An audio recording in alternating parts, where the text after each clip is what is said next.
And so it begins. Our next little read. Happy Tuesday. Hit the sound check, huh? And then we can go ahead and get started. Might be a shorter one. I don't know, or else I'll have to take a quick break to go change some laundry because I got some laundry rolling, spinning, however you look at it. There he is. Jay is live. Cool. Bhakti boom bam. Yep, we're going to read Bhakti Yoga. Well, before I ramble on, I better let this load so I can make sure this sound is working. I know it is. It's got to be. It's been doing pretty good, pretty consistent. But we like to make certain. Okay, here he comes.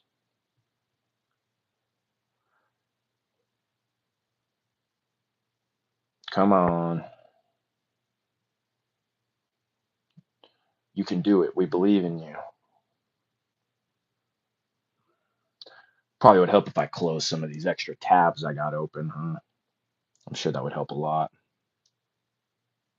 Come on. All right. Yep, sounds working great. That's good. Okay, then we will get music playing and then we'll get to slaying. Hope you're all having an amazing Tuesday. The moon is in Scorpio, so this is a real Tuesday-y Tuesday, you know? This is a real Mars accentuated type of Tuesday. Wonder what the planetary hour is. Well, if my computer was going faster, I'd be more inclined to check. Oh, nice. That one loaded quick. It's Jupiter right now. Oh, good. We're balanced. We're nice and balanced then. All right, sick.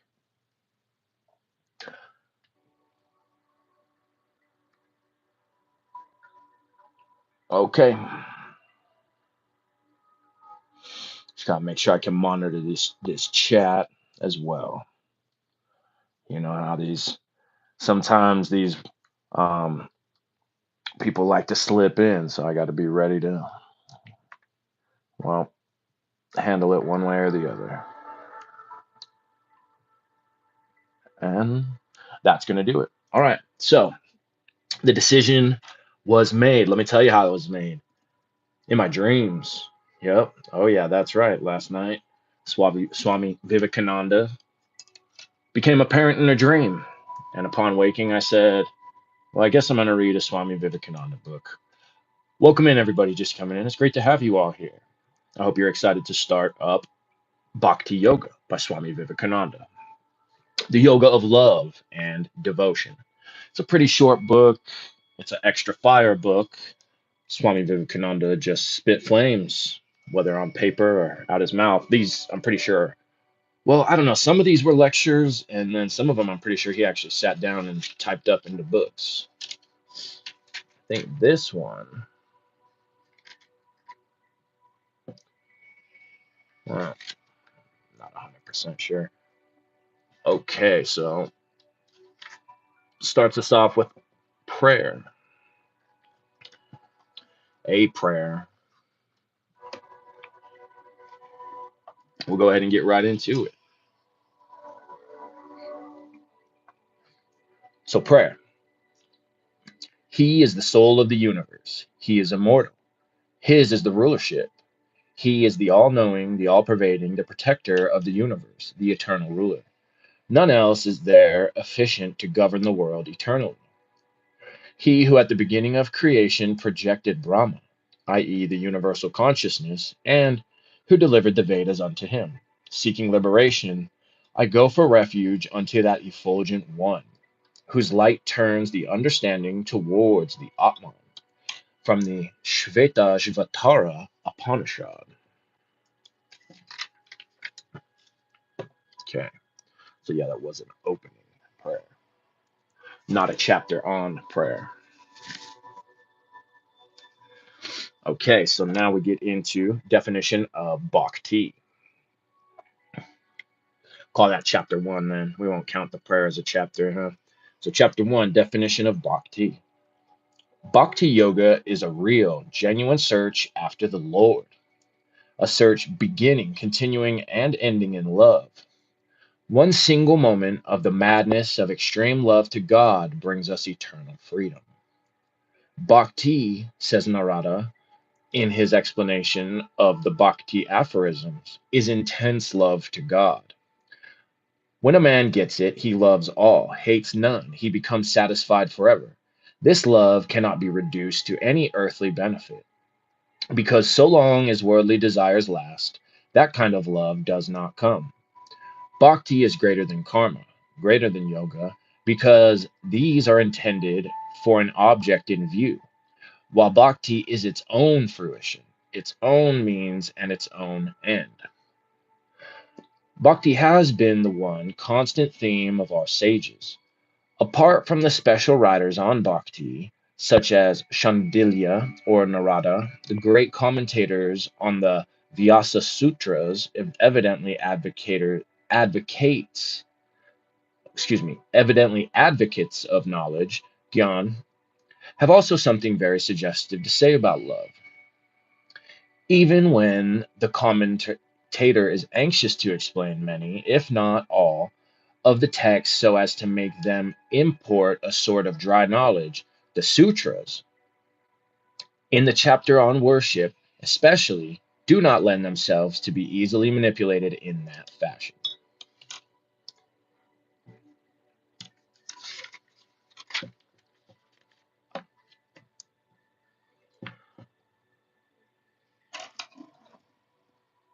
Welcome in, everybody who just popped in. Good to have you here.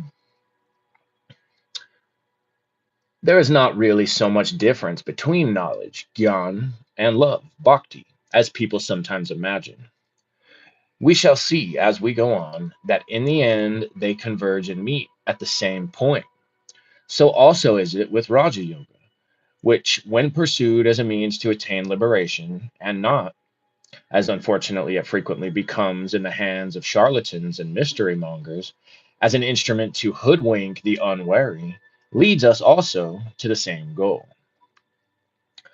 I was considering maybe reading Raja Yoga instead, but that's a longer one that Vivekananda did, so I decided Bhakti was the move. I hope you'll agree. The one great advantage of Bhakti is that it is the easiest and the most natural way to reach the great divine end in view. Its great disadvantage is that in its lower forms it oftentimes degenerates into hideous fanaticism. The fanatical crew in Hinduism or Mohammedanism or Christianity have always been almost exclusively recruited from these worshippers on the lower planes of bhakti. That singleness of attachment, nishta, to a loved object, without which no genuine love can grow, is very often also the cause of the denunciation of everything else.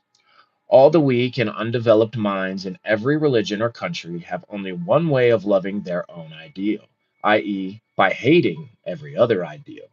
Uh-oh. Herein is the explanation of why the same man who is so lovingly attached to his own ideal of God, so devoted to his own ideal of religion, becomes a howling fanatic as soon as he sees or hears anything of any other ideal. This kind of love is somewhat like the canine instinct of guarding the master's property from intrusion. Only the instinct of the dog is better than the reason of man. For the dog never mistakes its master for an enemy in whatever dress he may come before it. Again, the fanatic loses all power of judgment. Personal considerations are in his case of such absorbing interest that to him it is no question at all what a man says, whether it is right or wrong. But the one thing he is always particularly careful to know is who says it. The same man who is kind, good, honest, and loving to people of his own opinion will not hesitate to do the vilest deeds when they are directed against persons beyond the pale of his own religious brotherhood. Well, darn. That doesn't sound like a good way to go about life. But this danger exists only in that stage of bhakti which is called preparatory, goni. When bhakti has become ripe and has passed into that form which is called the supreme, para, no more is there any fear of these hideous manifestations of fanaticism. That soul which is overpowered by this higher form of bhakti is too near the God of love to become an instrument for the diffusion of hatred. It is not given to all of us to be it is not given to all of us to be harmonious in the building up of our characters in life, in this life. Yet we know that the character is of the noblest type, in which all these three, knowledge, love, and yoga, are harmoniously fused. Three things are necessary for a bird to fly: the two wings and the tail as a rudder for steering. Gyan, knowledge, is the one wing, bhakti, love, is the other, and yoga is the tail that keeps up the balance. For those who cannot pursue all these three forms of worship together in harmony, and take up therefore bhakti alone as their way, it is necessary always to remember that forms and ceremonials, though absolutely necessary for the progressive soul, have no other value than taking us on to that state in which we feel the most intense love to God. There is a little so there you go, there you go. So are we doing all these rituals to gain siddhis or powers? Are we doing all this for what? If you're doing it for anything other than arriving at that state in which we feel the most intense love to God, then you probably need to take another look at your motives. There is a little difference in opinion between the teachers of knowledge and those of love, though both admit the power of bhakti. The Gyanis hold bhakti to be an instrument of liberation. The Bhaktas look upon it both as the instrument and the thing to be attained. To my mind, this is a distinction without much difference. In fact, bhakti, when used as an instrument, really means a lower form of worship, and a higher form becomes inseparable from the lower form of realization at a later stage. Each seems to lay a great stress upon his own peculiar method of worship, forgetting that with perfect love, true knowledge is bound to come even unsought, and that from perfect knowledge, true love is inseparable.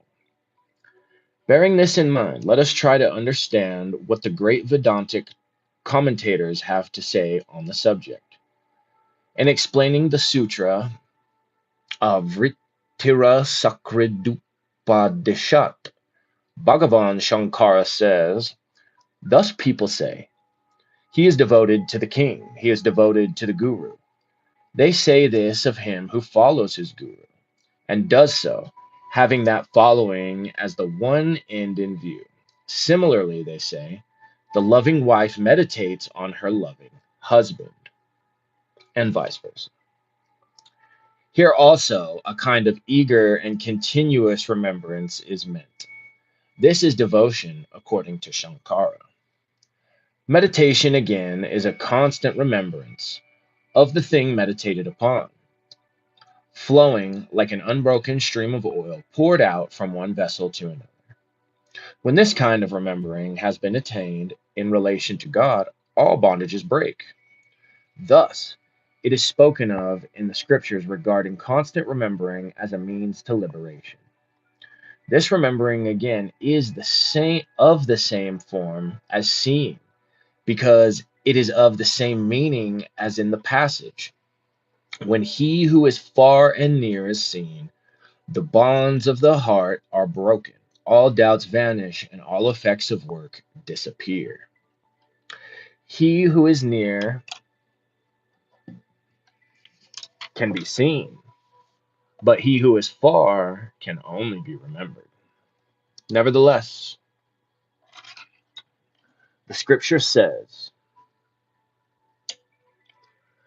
that we have to see him who is near as well as him who is far, thereby indicating to us that the above kind of remembering is as good as seeing. This remembrance, when exalted, assumes the same form as seeing. Worship is constant remembering, as may be seen from the essential text of scriptures. Wolf Paw 4. Welcome in. What book is this? It's in the description. It's called Bhakti Yoga by Swami Vivekananda. Be sure to hit a like if you enjoy it.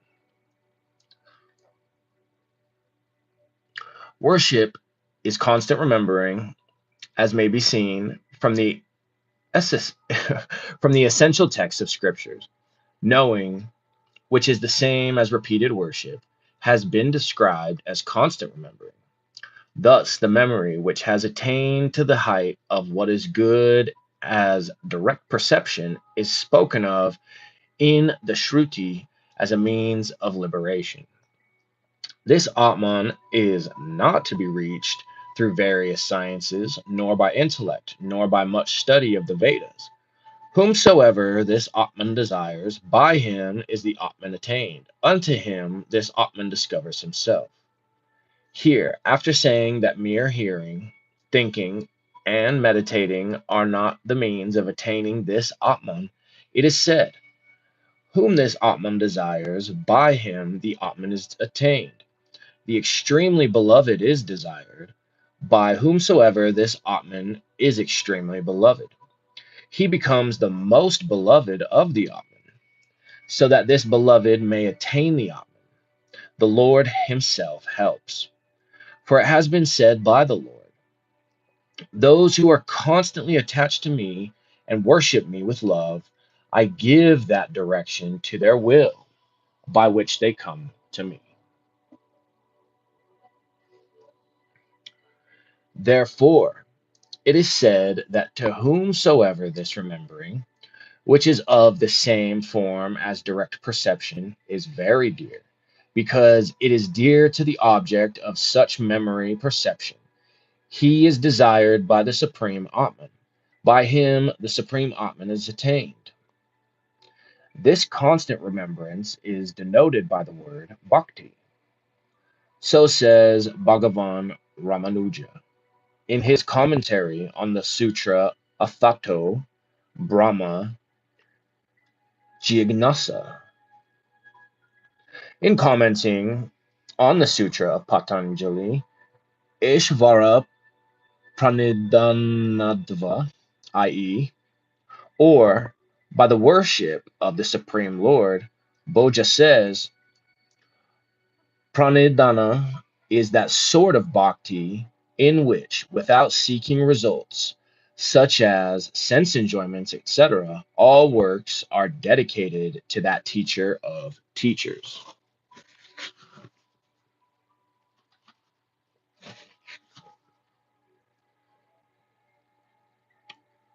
Bhagavan Vyasa also, when commenting on the same, defines pranadhana as the form of bhakti by which the mercy of the Supreme Lord comes to the yogi and blesses him by granting him his desires. According to Shandilya, bhakti is intense love to God. The best definition is, however, that given by the king of bhaktas, Prahlada, that deathless love which the ignorant have for the fleeting objects of the senses, as I keep meditating on thee. May not that love slip away from my heart. Love. For whom? For the Supreme Lord Ishvara. Love for any other being, however great, cannot be bhakti. For, as Ramanuja says in his Sri Bhashya, quoting an ancient acharya, i.e., a great teacher, From Brahma to a clump of grass, all things that live in the world are slaves of birth and death caused by karma. Therefore, they cannot be helpful as objects of meditation because they are all in ignorance and subject to change. In commenting on the word anarakti used by Shandilya, the commentator Svapneshvara says that it means anu, after, and rakti, attachment, i.e., the attachment which comes after the knowledge of the nature and glory of God. Else, a blind attachment to anyone, e.g., to wife or children, would be bhakti. We plainly see, therefore, that bhakti is a series or succession of mental efforts at religious realization, beginning with ordinary worship and ending in a supreme intensity of love for the Ishvara. All right, chapter 2, the philosophy of Ishvara.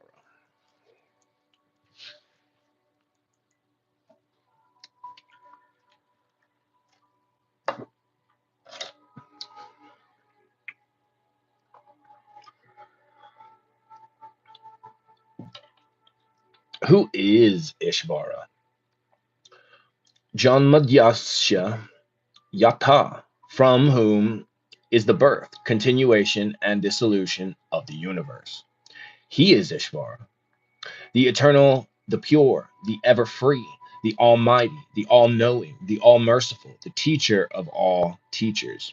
And above all, Sa Ishvara, Anirvachaniya, Premas Varupa, he is the Lord, he the Lord is, of his own nature, inexpressible love. Man, this Sanskrit got me sweating. Whew, that's a hard language. These certainly are the definitions of a personal God. Are there then two gods? The not this, the Satchitananda, the existence, knowledge, bliss of the philosopher, and this God of love of the Bhakta?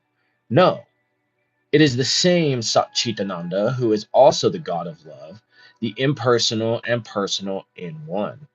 It has always to be understood that the personal God worshipped by the Bhakta is not separate or different from the Brahman. All is Brahman, the one without a second. Only the Brahman, as unity or absolute, is too much of an abstraction to be loved and worshipped. So the Bhakta chooses the relative aspect of Brahman, that is, Ishvara, the supreme ruler, to use a simile. Brahman is the clay or substance out of which an infinite variety of articles are fashioned. As clay, they are all one, but form or manifestation differentiates them.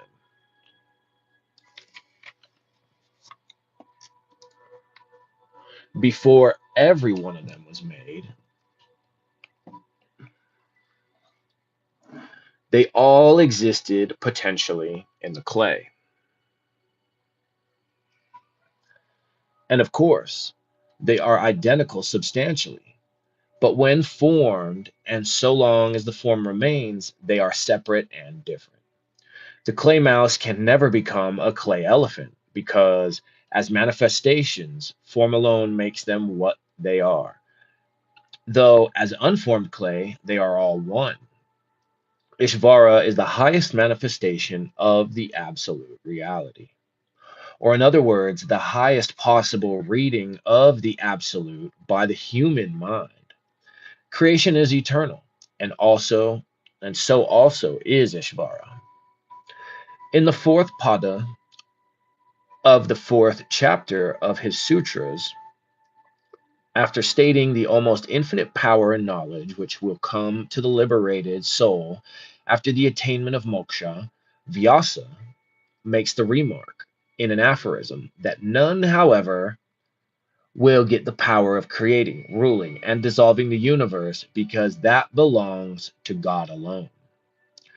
In explaining the sutra, it is easy for the dualistic commentators to show how it is ever impossible for a subordinate soul, jiva, to have the infinite power and total independence of God. The thorough dualistic commentator, Madhvacharya, deals with this passage in his usual summary method by quoting a verse from the Varaha Purana. In explaining this aphorism, the commentator Ramanuja says, this doubt being raised, whether among the powers of the liberated souls is included that unique power of the Supreme One, that is, of creation, etc., of the universe, and even the lordship of all, or whether, without that, the glory of the liberated consists only in the direct perception of the Supreme One. We get, as an argument, the following. It is reasonable that the liberated get the lordship of the universe, because the scriptures say, he attains to extreme sameness with the Supreme One, and all his desires are realized. Now, extreme sameness and realization of all desires cannot be attained without the unique power of the Supreme Lord, namely that of governing the universe. Therefore, to attain the realization of all desires and the extreme sameness with the Supreme, we must all admit that the liberated get the power of ruling the whole universe. To this we reply that the liberated get all the powers except that of ruling the universe. Ruling the universe is guiding the form and the life and the desires of all the sentient and the non-sentient beings.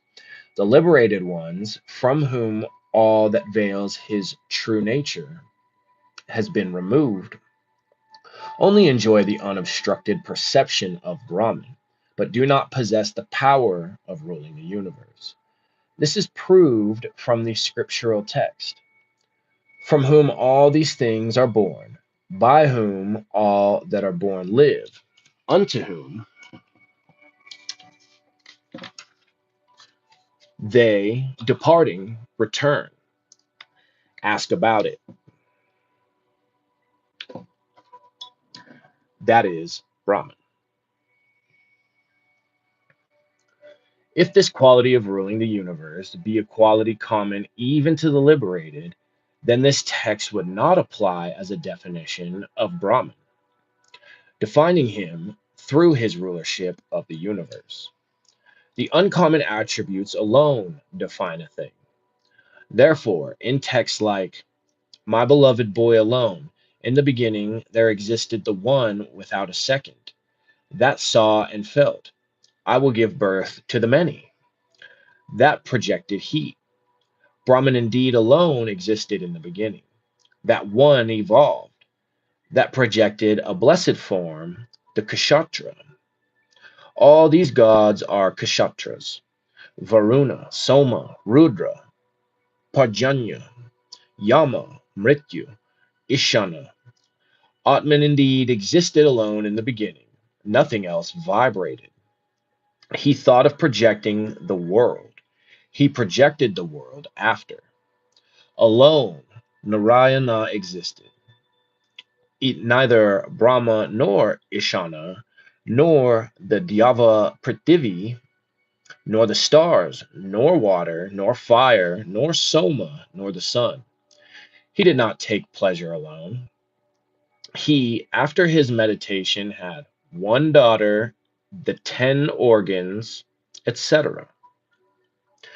And in others, as who living in the earth is separate from the earth, who living in the Atman, etc.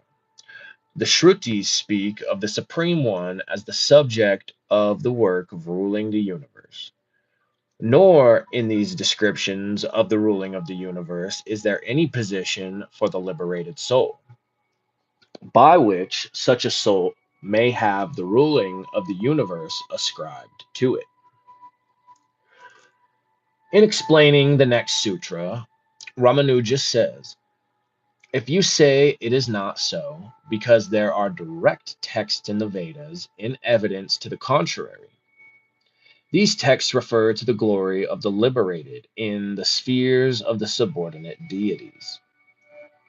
This also is an easy solution of the difficulty, although the system of Ramanuja admits the unity of the total. Within that totality of existence, there are, according to him, eternal differences. Therefore, for all practical purposes, this system also being dualistic, it was easy for Ramanuja to keep the distinction between the personal soul and the personal God very clear.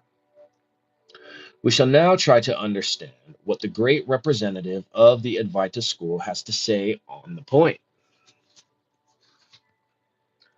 We shall see how the Advaita system maintains all the hopes and aspirations of the dualist intact, and at the same time propounds its own solution of the problem in consonance with the high destiny of divine humanity. Those who aspire to retain their individual mind even after liberation and to remain distinct will have ample opportunity of realizing their aspirations and enjoying the blessing of the qualified Brahman. These are they who have been spoken of in the Bhagavad Purana, the Bhagavata Purana. Thus, O king, such are the glorious qualities of the Lord, that the sages whose only pleasure is in the self, and from whom all fetters have fallen off, even they love the omnipresent with the love that is for love's sake. These are they who are spoken of by the Sankhya's as getting merged in nature in this cycle, so that, after attaining perfection, they may come out in the next as lords of world systems. Excuse me. But none of these ever becomes equal to God, Ishvara. Those who attain to that state where there is neither creation nor created nor creator, where there is neither knower nor knowable nor knowledge, where there is neither I nor thou nor he, where there is neither subject nor object nor relation, there, who is seen by whom? Such persons have gone beyond everything, to where words cannot go, nor mind, gone to that which the Shrutis declare as not this, not this. But for those who cannot or will not reach this state, there will inevitably remain the triune vision of the one undifferentiated Brahman as nature, soul, and the interpenetrating sustainer of both, Ishvara. So, when Prahlada forgot himself, he found neither the universe nor its cause. All was to him one infinite, undifferentiated by name and form. But as soon as he remembered that he was Prahlada, there was the universe before him, and with it the Lord of the universe, the repository of an infinite number of blessed qualities. So it was with the blessed gopis. So long as they had lost sense of their own personal identity and individuality, they were all Krishna's. And when they began again to think of him as the one to be worshipped, then they were gopis again. And immediately unto them appeared Krishna with a smile on his lotus face, clad in yellow robes and having garlands on, the embodied conqueror in beauty of the God of love.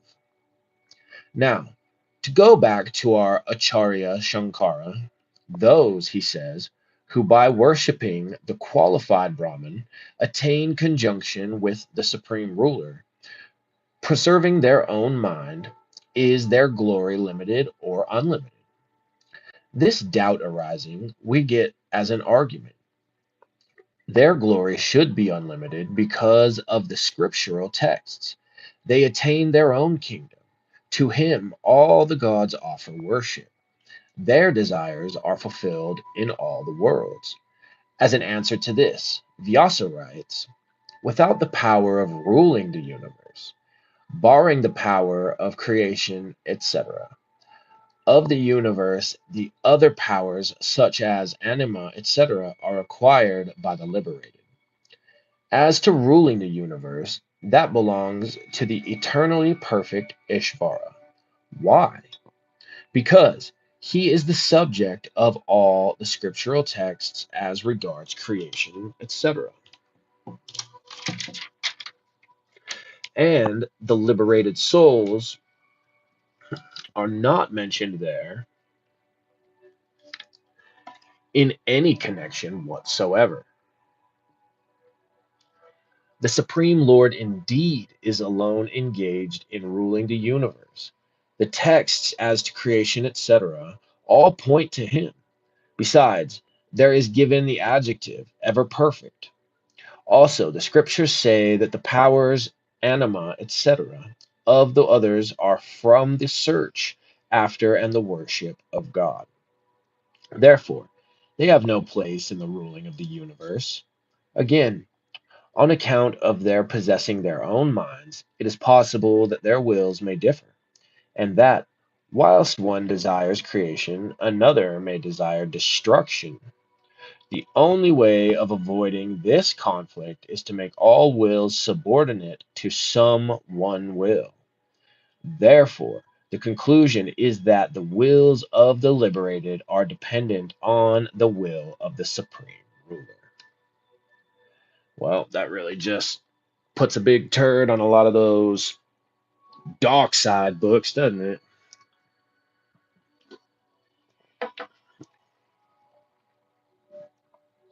Bhakti, then, can be directed towards Brahman only in his personal aspect.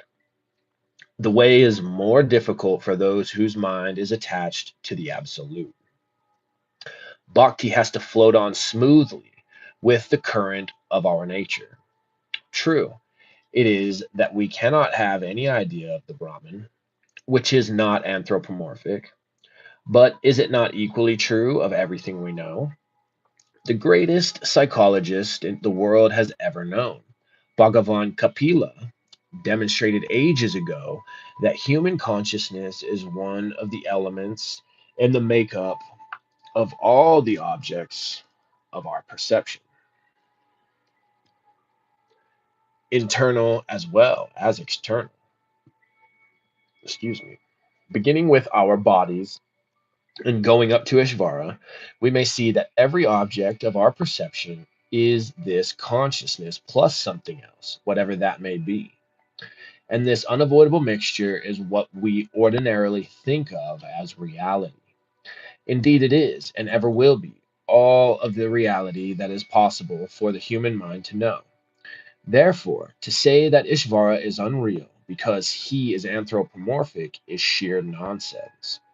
It sounds very much like the Occidental squabble on idealism and realism, which fearful looking quarrel has for its foundation a mere play on the word real. The idea of Ishvara covers all the ground ever denoted and connoted by the word real. And Ishvara is as real as anything else in the universe. And after all, the word real means nothing more than what has now been pointed out.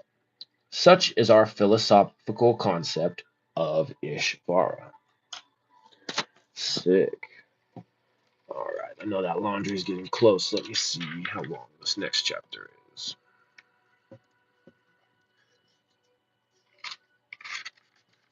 It's really short. We're going to read this one, and then I think I'll have to call it.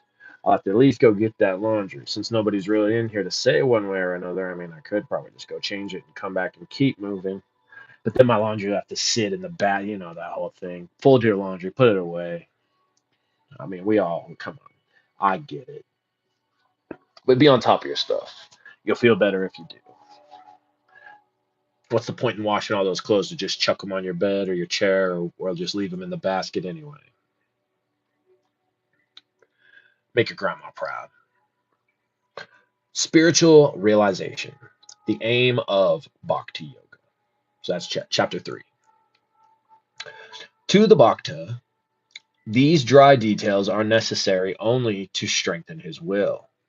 Beyond that, they are of no use to him, for he is treading on a path which is fitted very soon to lead him beyond the hazy and turbulent regions of reason, to lead him to the realm of realization. He soon, through the mercy of the Lord, reaches a plane where pedantic and powerless reason is left far behind, and the mere intellectual groping through the dark gives place to the daylight of direct perception. He no more reasons and believes, he almost perceives. He no more argues, he senses. And is not this seeing God and feeling God and enjoying God higher than everything else? Nay, Bhaktas have not been wanting, who have maintained that it is higher than even moksha, liberation. And it is not, and is it not also the highest utility? There are people, and a good many of them too, in the world, who are convinced that only that is of use and utility which brings to man creature comforts. Even religion, God, eternity, soul, none of these is of any use to them, as they do not bring them money or physical comfort. To such, all those things which do not go to gratify the senses and appease the appetites are of no utility.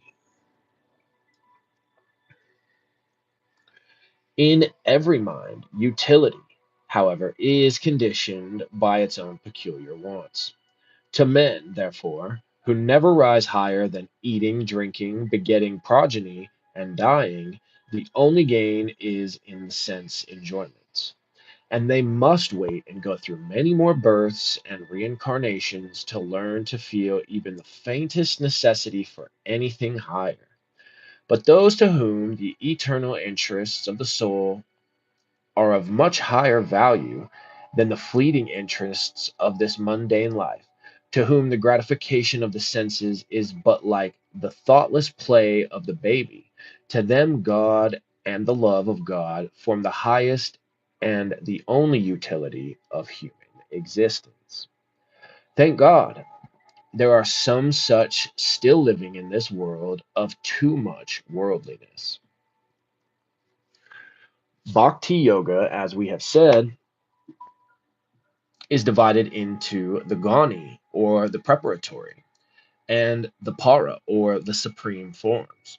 We shall find as we go on how, in the preparatory stage, we unavoidably stand in the need of many concrete helps to enable us to get on.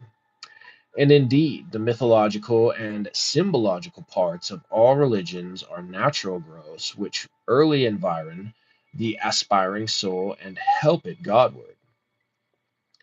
It is also a significant fact that spiritual giants have been produced only in those systems of religion where there is an exuberant growth of rich mythology and ritualism. The dry fanatical forms of religion, which attempt to eradicate all that is poetical, all that is beautiful and sublime, all that gives a firm grasp to the infant mind tottering in its Godward way. The forms which attempt to break down the very ridge poles of the spiritual roof, and in their ignorant and superstitious conceptions of truth try to drive away all that is life giving, all that furnishes the formative material to the spiritual plant growing in the human soul. Such forms of religion, too, soon find that all that is left to them is but an empty shell, a contentless frame of words and sophistry, with perhaps a little flavor of a kind of social scavenging or the so called spirit of reform. The vast mass of those whose religion is like this are conscious or unconscious materialists. the end and aim of their lives here and hereafter being enjoyment, which indeed is to them the Alpha and the Omega of human life, and which is their Ishtapurta. Work like street cleaning and scavengering, intended for the material comfort of man, is, according to them, the be all and end all of human existence. And the sooner the followers of this curious mixture of ignorance and fanaticism come out in their true colors and join, as they well deserve to do, the ranks of atheists and materialists, the better it will be for the world. 1 ounce of the practice of righteousness and of spiritual self realization outweighs tons and tons of frothy talk and nonsensical sentiments. Show us one, but one, gigantic spiritual genius growing out of all this dry dust of ignorance and fanaticism. And if you cannot, close your mouths, open the windows of your hearts to the clear light of truth, and sit like children at the feet of those who know what they are talking about, the sages of India. Let us then listen attentively to what they have to say.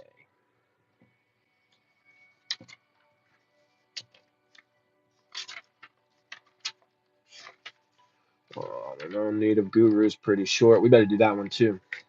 Screw it. I still got a few minutes before I got to run in and get that laundry anyway. So we can definitely knock that one out as well. All right. So, chapter 4, the need of a guru. How many of you feel that you need a guru? I mean, you kind of do to a certain extent, right? Problem is, we just got a lot of BS out here. A lot of people who claim to be whatever they're claiming to be.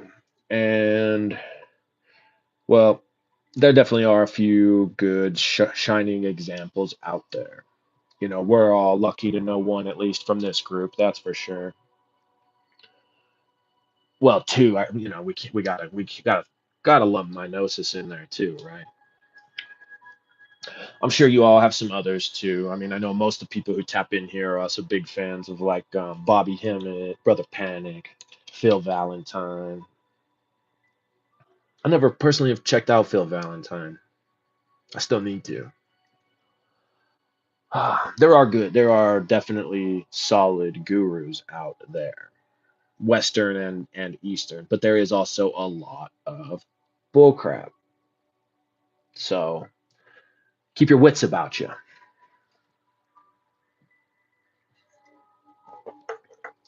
Okay, well, let's go on ahead. Let's see what Vivekananda has to say about the need of a guru, chapter 4. Every soul is destined to be perfect, and every being in the end will attain the state of perfection. Whatever we are now is the result of our acts and thoughts in the past, and whatever we shall be in the future will be the result of what we think and do now. But this, the shaping of our own destinies, does not preclude our receiving help from outside. Nay, in the vast majority of cases, such help is absolutely necessary. When it comes, the higher powers and possibilities of the soul are quickened, spiritual life is awakened, growth is animated, and man becomes holy and perfect in the end. This quickening impulse cannot be derived from books. Oh no.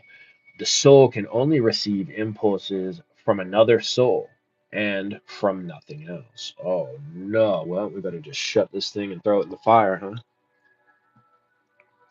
We may study books all our lives. We may become very intellectual, but in the end, we find that we have not developed at all spiritually. It is not true that a high order of intellectual development always goes hand in hand with a proper with a proportionate development of the spiritual side in man. In studying books, we are sometimes deluded into thinking that thereby we are being spiritually helped.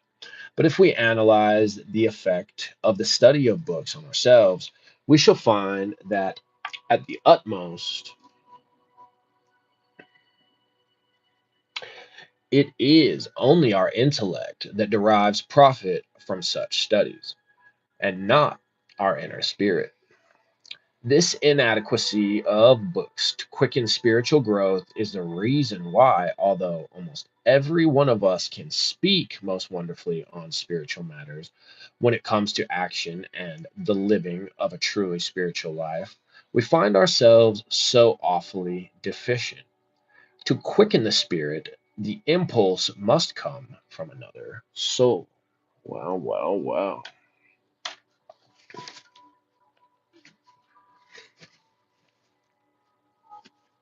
Here's a guru you all want to go get your soul to soul teachings from. Lon Milo Duquette. Go to Lon Milo Duquette. Definitely, definitely go seek him out. I mean, you might, I don't know if you'll be able to seek him out IRL in person, but that he certainly uploads videos all the time, just sharing all kinds of wonderful spiritual wisdom. And you know what's so wonderful about Lon Milo Duquette?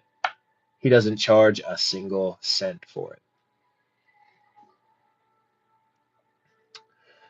The person from whose soul such impulse comes is called the guru, the teacher, and the person to whose soul the impulse is conveyed is called the shishya, the student.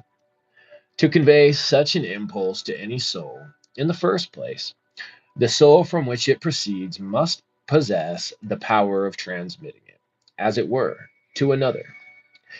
And in the second place, the soul to which it is transmitted must be fit to receive it. The seed must be a living seed, and the field must be ready plowed. So keep that in mind. And I'm sure you maybe have even experienced that on one end or the other. Maybe you've tried to teach, I don't know, people in your life, and they just aren't a fertile ground. But shoot, maybe you don't have the transmission quite built up appropriately anyway. You know what I mean? So don't be in a rush to do that anyhow. Unless you've really spent a significant amount of time doing this, and I mean really doing this, not the I mean, because guess what? Let me break it to you. Just about everybody says, any teacher out here is going to tell you they've been doing it for whatever 20 years, 30 years, all that crap. But yeah, that's just probably, that's just pretty evident on a lot of them that that's not true. I'll tell you who that is true on: Lon Milo Duquette.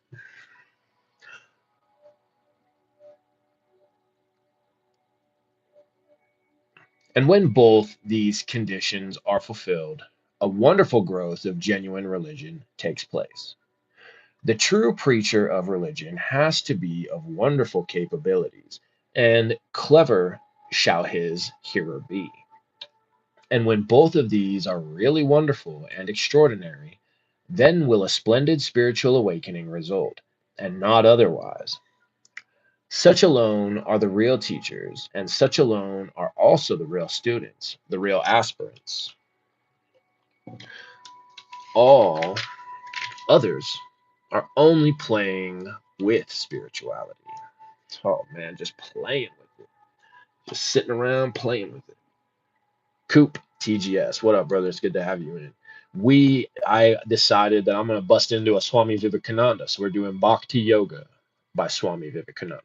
I hope you're having a good Tuesday. I'll tell you another Western teacher you want to go to, Damien Eccles. Go search out Damien Eccles. If you aren't already familiar with him or Lon, go search them out. Damien does charge for, but he does these big retreats where, he invites people. He does this, he'll do in person. I think he does do some online stuff too.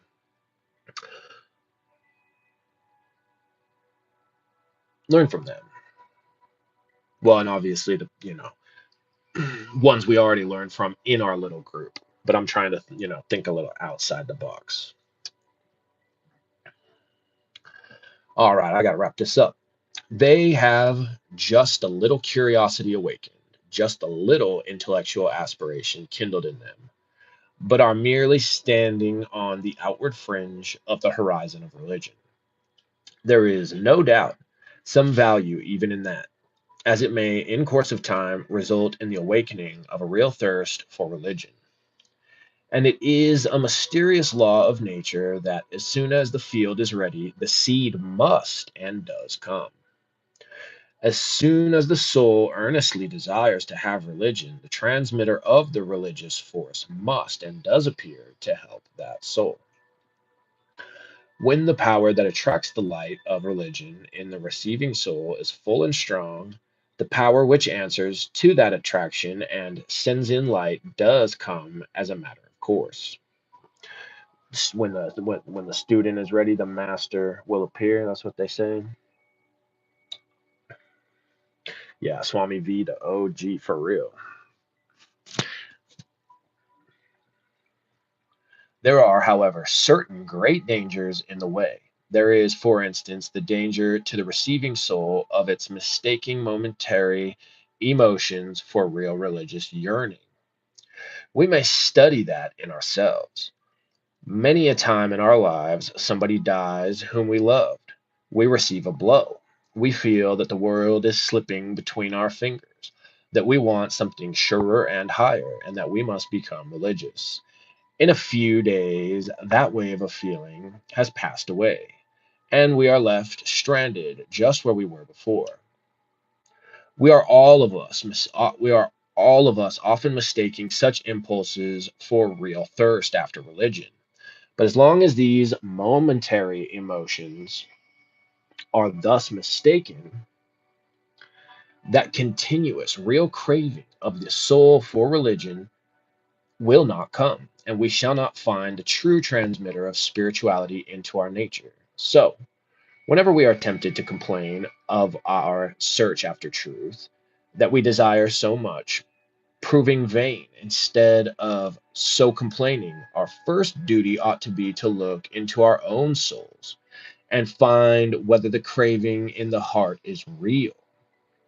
Then, in the vast majority of cases, it would be discovered that we were not fit for receiving the truth, that there was no real thirst for spirituality. Uh-oh. There are still greater dangers in regard to the transmitter, the guru. There are many who, though immersed in ignorance, yet in the pride of their hearts, fancy they know everything, and not only do not stop there, but offer to take others on their shoulders, and thus the blind leading the blind both fall into a ditch. Fools dwelling in darkness, wise in their own conceit, and puffed up with vain knowledge, go round and round, staggering to and fro like blind men led by the blind. The world is full of these. Everyone wants to be a teacher. Every beggar wants to make a gift of $1 million. Just as these beggars are ridiculous, so are these teachers. Oh boy, see? Don't believe me. Don't let my yapping, because who am I, right? Who am I to say all that? But this is Swami Vivekananda telling you the exact same thing. Ooh, next chapter, qualifications of the aspirant and the teacher. How long that one? A little bit longer. Cool. So then that's what we'll start with on the next session. All right, I got to wrap it up quick. That laundry should be ready. But thank you, Coop, for popping in. Thank you, Wolfpaw4 for popping in. Much love to you guys. This one's going to be short and quick. And then I think I'm still going to probably bust into a Kabbalah book after that. Mothra, hey, good to see you. We're just wrapping up, unfortunately, but I'm glad you at least are in here saying what's up. Yeah, I think we'll do a Kabbalah book. So if anybody is interested in making sure they have that book to read along with, or if everybody's just been vibing, listening, go ahead and drop in the comments and let me know one way or another. In the comments part, not in the chat, because I got to wrap this up. This has been Jay Baldeo reading Bhakti Yoga by Swami Vivekananda. If you enjoy it, be sure to hit a like, share, and subscribe if you're new, and much love to you all. Catch you next time.